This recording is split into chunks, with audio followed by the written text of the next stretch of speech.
సత్పురుషుణ్ణి, చంపలేను బిడ్డల్ని. అందుకని వాళ్ళు ఆర్తితో పిలిస్తే పలుకుతున్నా. అరే పలికాడ్రా అని నా మీద నమ్మకం పెట్టుకుంటే చాలు.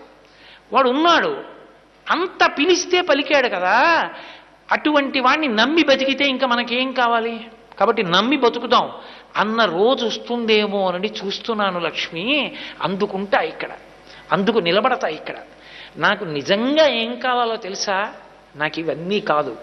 ఏకేన తులసి మాత్రదళేనాపి నరోత్తమ పూజయేద్ భక్తిభావేన తం రక్షామితి మత్పణః.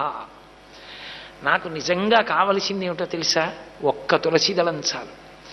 భక్తుడైన వాడు ఒక్క తులసి దళం. స్కాందంలో వ్యాసుడిచ్చిన శ్లోకం నేను చెప్తున్నది. వెంకటేశ్వర హృదయాన్ని వ్యాసుడు చెప్పాడు.